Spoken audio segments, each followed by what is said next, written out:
ವೀಕ್ಷಕರೇ ನಮಸ್ಕಾರ.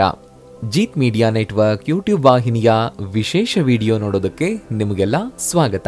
ಪೊರಕೆಯನ್ನ ಮನೆಗೆ ತರೋದಕ್ಕೆ ಮತ್ತು ಹಳೆ ಪೊರಕೆಯನ್ನ ಮನೆಯಿಂದ ಹೊರಹಾಕೋದಕ್ಕೆ ಯಾವ ದಿನ ಉತ್ತಮ ಅನ್ನೋ ರಹಸ್ಯದ ಮಾಹಿತಿಯನ್ನ ಈ ವಿಡಿಯೋದಲ್ಲಿ ನಾನು ನಿಮಗೆ ತಿಳಿಸ್ಕೊಡ್ತಾ ಇದ್ದೀನಿ. ಹಾಗೇನೆ ಈ ವಿಡಿಯೋಗೆ ಈಗಲೇ ಒಂದು ಲೈಕ್ ಕೊಟ್ಟು ವಿಡಿಯೋದ ಕೆಳಗಡೆ ಓಂ ನಮೋ ಭಗವತೆ ವಾಸುದೇವಾಯ ಅಂತ ಕಮೆಂಟ್ ಮಾಡೋದಕ್ಕೆ ಮರಿಬೇಡಿ. ಹಾಗೇನೆ ಈ ವಿಡಿಯೋನ ಸ್ಕಿಪ್ ಮಾಡದೆ ಕೊನೆ ತನಕ ನೋಡಿ. ಅಲ್ಲದೆ ವಿಡಿಯೋದ ಕೆಳಗಡೆ ಇರುವಂತಹ ಜಾಯಿನ್ ಬಟನ್ ಒತ್ತಿ, ಆಗ ನೀವು ಜೀತ್ ಮೀಡಿಯಾ ಚಾನಲ್ ಮೆಂಬರ್ ಆಗ್ತೀರಾ. ಅಂದ್ರೆ ನೀವು ಜೀತ್ ಮೀಡಿಯಾದಲ್ಲಿ ಮೆಂಬರ್ಗಳಿಗಿರುವಂತಹ ವಿಶೇಷ ವಿಡಿಯೋ ಹಾಗೂ ಲೈವ್ ನೋಡಬಹುದು. ಪೊರಕೆಗೆ ಸಂಬಂಧಿಸಿದ ಈ ವಿಷಯವನ್ನ ನೀವು ತಿಳ್ಕೊಂಡಿರಲೇಬೇಕು. ಅದು ಏನು ಅಂತಂದ್ರೆ, ರಾತ್ರಿ ಒಂದು ವೇಳೆ ಯಾವುದೋ ಕಾರಣಕ್ಕೆ ಮನೆ ಗಲೀಜಾಗಿದೆ, ಇವರೇನೋ ಸಂಜೆ ನಂತರ ಕ್ಲೀನ್ ಮಾಡಬಾರದು ಅಂತ ಹೇಳಿದ್ದಾರೆ. ಹಾಗಿದ್ರೆ ಏನ್ ಮಾಡೋದು ಅಂತ ಯೋಚನೆ ಮಾಡ್ತಾ ಇದ್ದೀರಾ? ಅದಕ್ಕೂ ಉಪಾಯ ಇದೆ. ಮನೆ ತುಂಬಾ ಗಲೀಜಾಗಿದ್ರೆ ಖಂಡಿತವಾಗಿಯೂ ಕ್ಲೀನ್ ಮಾಡಿ. ಆದ್ರೆ ಆ ಕಸವನ್ನ ಮನೆಯಿಂದ ಹೊರಗಡೆ ಹಾಕಬೇಡಿ. ಹೌದು, ನೀವು ಕೇಳ್ತಾ ಇರೋದು ನಿಜ. ಸಂಜೆ ನಂತರ ಮನೆಯನ್ನ ಗುಡಿಸಿ ಕ್ಲೀನ್ ಮಾಡೋದು ಅನಿವಾರ್ಯ ಆದ್ರೆ ಮಾಡಿ. ಆದ್ರೆ ಕಸವನ್ನ ಮನೆಯ ಒಳಗಡೆ ಇಟ್ಕೊಳ್ಬೇಕು. ಆ ಕಸವನ್ನ ಸಂಜೆ ಬಳಿಕ ಮನೆಯಿಂದ ಹೊರ ಹಾಕೋದು ಅಂತಂದ್ರೆ ಲಕ್ಷ್ಮೀ ದೇವಿಯನ್ನ ಮನೆಯಿಂದ ಹೊರಗಡೆ ಕಳುಹಿಸಿದಂತೆ ಅನ್ನೋದು ನೆನಪಲ್ಲಿರ್ಲಿ. ಹಾಗಾಗಿ ರಾತ್ರಿಯ ಕಸವನ್ನ ಮರುದಿನ ಮುಂಜಾನೆ ಮನೆ ಕ್ಲೀನ್ ಮಾಡುವಾಗ ಬಿಸಾಕೋದು ಬೆಸ್ಟ್ ಐಡಿಯಾ. ಇನ್ನು ಬೇರೆ ಯಾವ ಸಂದರ್ಭಗಳಲ್ಲಿ ಮನೆ ಗುಡಿಸೋದನ್ನ ಮಾಡಬಾರದು ಅನ್ನೋದನ್ನು ಕೂಡ ತಿಳ್ಕೊಳ್ಳೋಣ. ಒಂದು ವೇಳೆ ಯಾವುದೇ ತುರ್ತು ಕೆಲಸಕ್ಕೋ ಅಥವಾ ಮುಖ್ಯವಾದ ಕೆಲಸಕ್ಕೋ ಮನೆಯಿಂದ ಯಾರೇ ಹೊರ ಹೋಗಿದ್ರು ಅವರು ಹೋದ ತಕ್ಷಣ ಮನೆಯನ್ನ ಗುಡಿಸೋದು, ಒರೆಸೋದು, ಕ್ಲೀನ್ ಮಾಡೋದು ಮಾಡಬಾರದು. ಇದರಿಂದ ಮನೆಯಿಂದ ಹೊರಗಡೆ ಯಾವ ಕೆಲಸಕ್ಕಾಗಿ ಆ ವ್ಯಕ್ತಿ ಹೋಗಿರ್ತಾನೋ ಆ ಕೆಲಸಕ್ಕೆ ತೊಂದರೆ ಆಗುತ್ತೆ. ಆ ಕೆಲಸ ಆಗೋದಿಲ್ಲ. ಅಷ್ಟೇ ಅಲ್ಲ, ಮನೆಗೆ ನೆಂಟರು ಬಂದಿದ್ದು ಅವರು ಮನೆಯಿಂದ ಹೊರಗಡೆ ಹೋದ ತಕ್ಷಣ ಕೂಡ ಗುಡಿಸಬಾರದು. ಈ ಸಮಯಗಳನ್ನ ನೆನ್ಪಿಟ್ಕೊಳ್ಳೋದು ಉತ್ತಮ. ಹೊಸ ಪೊರಕೆಯನ್ನ ಮನೆಗೆ ಯಾವ ದಿನ ತರಬೇಕು ಮತ್ತು ಯಾವ ದಿನ ಹಳೆ ಪೊರಕೆಯನ್ನ ಬಿಸಾಕ್ಬೇಕು ಅನ್ನೋ ರಹಸ್ಯವನ್ನ ತಿಳಿಬೇಕು ಅಂತಂದ್ರೆ ಈ ವಿಡಿಯೋನ ಸ್ಕಿಪ್ ಮಾಡದೆ ನೋಡ್ತಾ ಇರಿ. ಪೊರಕೆಯನ್ನ ಮುಖ್ಯವಾಗಿ ಮನೆಯ ದಕ್ಷಿಣ ಭಾಗದಲ್ಲಿ ಇಡಬೇಕು. ಇದನ್ನ ಶುಭ ಎನ್ನಲಾಗುತ್ತೆ. ಅಷ್ಟೇ ಅಲ್ಲ, ಈ ದಿಕ್ಕಲ್ಲಿ ಇಡೋದ್ರಿಂದ ಲಕ್ಷ್ಮೀ ದೇವಿಯ ಕೃಪೆ ಕೂಡ ನಿಮ್ಮ ಮೇಲೆ ಸದಾ ಇರುತ್ತೆ ಅನ್ನೋದು ನೆನಪಲ್ಲಿರ್ಲಿ. ದಕ್ಷಿಣ ದಿಕ್ಕಲ್ಲಿ ಸಾಧ್ಯ ಆಗದೆ ಇದ್ರೆ ನೀವು ಪಶ್ಚಿಮ ದಿಕ್ಕಿನಲ್ಲೂ ಕೂಡ ಪೊರಕೆಯನ್ನ ಇಡಬಹುದು. ಆದ್ರೆ ಯಾವ ಜಾಗದಲ್ಲಿ ಪೊರಕೆಯನ್ನ ಇಡಬಾರದು ಗೊತ್ತಾ? ಮುಖ್ಯವಾಗಿ ಮನೆಯ ಪೂಜಾ ಮಂದಿರದಲ್ಲಿ ಪೊರಕೆಯನ್ನ ಇಡೋದು ತುಂಬಾನೇ ದೊಡ್ಡ ತಪ್ಪು. ಅಷ್ಟೇ ಅಲ್ಲ, ಪೊರಕೆಯನ್ನ ಮನೆಯ ಈಶಾನ್ಯ ದಿಕ್ಕಲ್ಲಿ ಇಡುವಂತಹ ತಪ್ಪನ್ನ ಮಾಡಲೇಬೇಡಿ. ಇದರಿಂದ ನಿಮಗೆ ಅಶುಭ ಫಲ ಸಿಗುತ್ತೆ. ಲಕ್ಷ್ಮೀ ದೇವಿ ನಿಮ್ಮ ಮೇಲೆ ಕೋಪಗೊಳ್ತಾಳೆ. ಜೊತೆಗೆ ನಿಮ್ಮ ಬೆಡ್ರೂಮ್ನಲ್ಲೂ ಕೂಡ ಪೊರಕೆಯನ್ನ ಇಡಬಾರದು.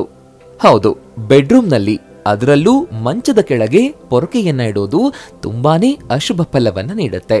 ಇದರಿಂದ ಗಂಡ ಹೆಂಡತಿ ಮಧ್ಯೆ ಜಗಳ, ಮನೆಯಲ್ಲಿ ಕಲಹ ಮೊದಲಾದ ಸಮಸ್ಯೆಗಳು ಶುರುವಾಗುತ್ತವೆ.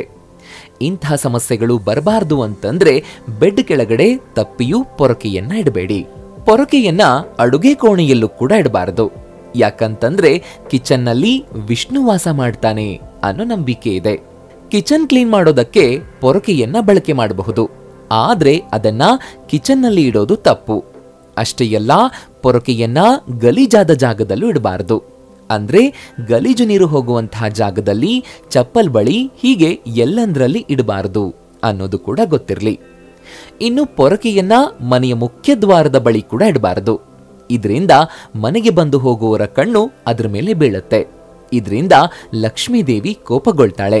ನಿಮ್ಮ ಮನೆಯಿಂದ ಲಕ್ಷ್ಮೀ ದೇವಿ ಹೋಗುವಂತಹ ಸಾಧ್ಯತೆ ಕೂಡ ಇರುತ್ತೆ. ಹಾಗಾಗಿ ಈ ತಪ್ಪನ್ನ ಮಾಡಬೇಡಿ. ಪೊರಕೆಗೆ ಸಂಬಂಧಿಸಿದಂತೆ ನಮ್ಮ ಮನಸ್ಸಿನಲ್ಲಿ ಬರುವಂತಹ ಮೊದಲ ಪ್ರಶ್ನೆ ಅಂತಂದ್ರೆ, ಪೊರಕೆಯನ್ನ ಯಾವಾಗ ಮನೆಗೆ ತರಬೇಕು ಅನ್ನೋದು. ವೀಕ್ಷಕರೇ, ಇದನ್ನ ನೆನಪಲ್ಲಿಡಿ. ನಾವು ಪೊರಕೆಯನ್ನ ತರಬೇಕಾದದ್ದು ಕೃಷ್ಣ ಪಕ್ಷದಲ್ಲಿ. ಹೌದು, ಯಾವತ್ತೂ ಶುಕ್ಲ ಪಕ್ಷದಲ್ಲಿ ಪೊರಕೆಯನ್ನ ಖರೀದಿ ಮಾಡಬೇಡಿ. ಬದಲಾಗಿ ಕೃಷ್ಣ ಪಕ್ಷದಲ್ಲಿ ಖರೀದಿಸೋದು ಉತ್ತಮ. ಪಕ್ಷ ಮಾತ್ರವಲ್ಲ, ಪೊರಕೆ ಖರೀದಿಸೋದಕ್ಕೆ ದಿನ ಕೂಡ ತುಂಬಾನೇ ಮುಖ್ಯವಾಗಿದೆ. ಹೌದು, ಪೊರಕೆಯನ್ನ ಮಂಗಳವಾರ, ಶನಿವಾರ, ರವಿವಾರದಂದು ಪೊರಕೆಯನ್ನ ತರೋದನ್ನ ಶುಭ ಎನ್ನಲಾಗುತ್ತೆ. ಇದರಿಂದ ಮಹಾಲಕ್ಷ್ಮಿಯ ಕೃಪೆ ನಮ್ಮ ಮೇಲೆ ಸದಾ ಇರುತ್ತೆ. ಆದರೆ ನಾವು ಸೋಮವಾರ, ಬುಧವಾರ, ಗುರುವಾರ ಮತ್ತು ಶುಕ್ರವಾರದ ದಿನಗಳಂದು ಪೊರಕೆಯನ್ನ ಖರೀದಿ ಮಾಡಬಾರದು ಅನ್ನೋದು ನೆನಪಲ್ಲಿರಲಿ. ಇದ್ರ ಜೊತೆಗೆ ಶುಕ್ಲ ಪಕ್ಷದಲ್ಲಿ ಮನೆಗೆ ಪೊರಕೆಯನ್ನ ತರೋದು ಕೂಡ ಅಶುಭವಾಗಿದೆ. ಹಾಗಾಗಿ ಆ ಸಮಯದಲ್ಲಿ ಪೊರಕೆ ತರೋದಕ್ಕೆ ಮಾತ್ರ ಹೋಗಬೇಡಿ.